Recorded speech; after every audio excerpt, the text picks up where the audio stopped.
नमस्कार दोस्तों, स्वागत है आपका चार्टशाला के इस खास एपिसोड में। क्या आपने कभी सोचा है कि शेयर मार्केट में असली खेल कौन खेलता है, कौन खरीद रहा है और कौन बेच रहा है, और इन सब के पीछे कौन सी ताकतें काम कर रही हैं? आज हम चार सबसे अहम खिलाड़ियों के बारे में बात करेंगे, जो है एफआईआई, डीआईआई, प्रो और रिटेल इन्वेस्टर, और जानेंगे कि मार्केट इनकी वजह से कैसे चढ़ता है और कैसे गिरता है। तो चलिए शुरू करते हैं और सीखते हैं मार्केट की असली चाल। इस रेस में सबसे पहला नाम आता है रिटेल इन्वेस्टर का, यानी कि आम जनता। सबसे पहले बात करते हैं हम जैसे लोगों की, जिन्हें कहते हैं रिटेल इन्वेस्टर, यानी वो लोग जो खुद अपने पैसे से, अपनी रिसर्च या किसी की सलाह से शेयर खरीदते हैं। इनका इन्वेस्टमेंट अमाउंट आमतौर पर कम होता है, जैसे कि 5,000, 10,000 या 1 लाख रुपए तक। ये छोटे छोटे ट्रेड करते हैं, इमोशन से जल्दी प्रभावित होते हैं, और मार्केट में सबसे ज्यादा यही लोग नुकसान भी करते हैं। इन्हें सही टाइमिंग का अंदाजा नहीं होता, और अक्सर जब मार्केट चढ़ चुका होता है तब ये एंट्री करते हैं, और जब गिर रहा होता है तब ये डर कर बेच देते हैं। कुछ लोग लॉन्ग टर्म इन्वेस्टमेंट करते हैं सिप के जरिए, कुछ इंट्राडे या कुछ ऑप्शन ट्रेडिंग भी करते हैं, और वो भी बिना किसी नॉलेज के।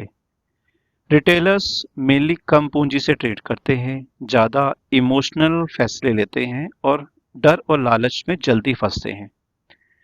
अब चलिए जानते हैं मार्केट के सबसे बड़े खिलाड़ी के बारे में, जो करोड़ों और अरबों रुपए लगाते हैं, यानी कि एफआईआई, फॉरेन इंस्टीट्यूशनल इन्वेस्टर। ये भारत के बाहर के बड़े mutual fund, pension fund, hedge fund होते हैं, जो हमारे देश के शेयर मार्केट में पैसे लगाते हैं। उदाहरण के लिए black rock, Vanguard, Fidelity, JP Morgan जैसे नाम। जब एफआईआई भारत में शेयर खरीदते हैं तो मार्केट बढ़ता है, और जब ये अपने शेयर बेचते हैं तो भारी गिरावट आती है। ये लोग निवेश करने से पहले देश की आर्थिक स्थिति, आरबीआई की पॉलिसी, डॉलर रुपया रेट, सब कुछ देखते हैं।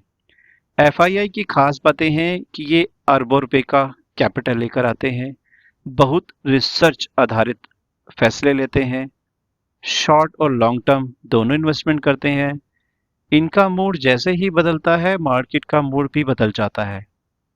एफआईआई की हरकतें रोज एनएसई और मनी कंट्रोल जैसी वेबसाइट पर अवेलेबल होती हैं। अब इस रेस में और नाम आता है डीआईआई, डोमेस्टिक इंस्टीट्यूशनल इन्वेस्टर। हम आते हैं भारत के अपने खिलाड़ियों पर, जिन्हें कहते हैं डीआईआई। ये भारत के ही mutual fund, insurance company, banks होते हैं, जो आम जनता के पैसों को इकट्ठा करके शेयर मार्केट में इन्वेस्टमेंट करते हैं। उदाहरण के लिए LIC, SBI mutual fund, HDFC AMC, ICICI prudential, axis mutual fund. ये सिप से पैसा इकट्ठा करते हैं, यूलिप से, इंश्योरेंस से, और फिर उनसे शेयर मार्केट में इन्वेस्टमेंट करते हैं। अगर एफआईआई मार्केट में अपने शेयर्स बेच रहे हैं तो डीआईआई अक्सर मार्केट में शेयर खरीदते हैं, ताकि बाजार स्टेबल रहे। डीआईआई को हम भारत के मार्केट का बैकबोन कह सकते हैं।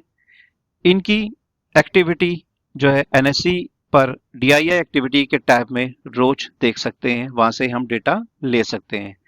डीआईआई की पहचान क्या है? ये लॉन्ग टर्म सोच रखते हैं, स्टेबल मार्केट बनाए रखने में मदद करते हैं, आम लोगों के पैसों का प्रतिनिधित्व करते हैं, कंट्रोल और स्टेबल ट्रेडिंग करते हैं। अब इस रेस में और अहम नाम आता है प्रो ट्रेडर्स का, यानी प्रोफेशनल ट्रेडर। अब बात करते हैं सबसे चालाक खिलाड़ियों की। प्रो ट्रेडर वो होते हैं जो खुद के पैसे या फर्म के पैसों से ट्रेड करते हैं। इनमें broker house, option traders, algo traders, hedge fund शामिल होते हैं। ये तेज, अनुभव वाले और तकनीकी रूप से बहुत सक्षम होते हैं। ये चार्ट्स, इंडिकेटर, डेटा सब कुछ पढ़कर फैसले लेते हैं, और काफी तेजी से लेते हैं।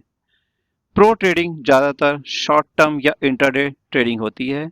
यह मार्केट में अचानक वोटालिटी ला सकते हैं, यानी मार्केट अचानक से बढ़ भी सकता है और अचानक से नीचे भी आ सकता है। एनएसई की वेबसाइट पर इनको क्लाइंट वर्सेस प्रो डेटा के टैब में भी देख सकते हैं, इनका डेटा वहां से भी ले सकते हैं। प्रो की पहचान क्या है? बहुत ज़्यादा टेक्निकल नॉलेज इनके पास होती है, ज़्यादा पैसा बना सकते हैं, जल्दी निकल भी जाते हैं मार्केट से, लिक्विडिटी और वॉल्यूम इनकी वजह से ज़्यादा बनता है।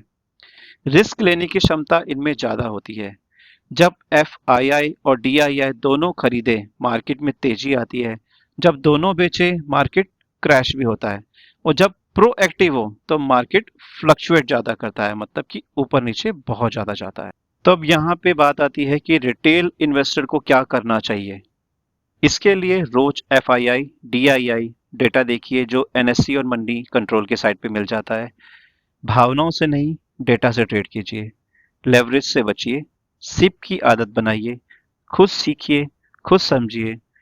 उम्मीद है दोस्तों आपको सब ये समझ में आया होगा कि एफआईआई, डीआईआई, प्रो और रिटेल इन्वेस्टर क्या होते हैं, इनका मार्केट पे क्या असर होता है।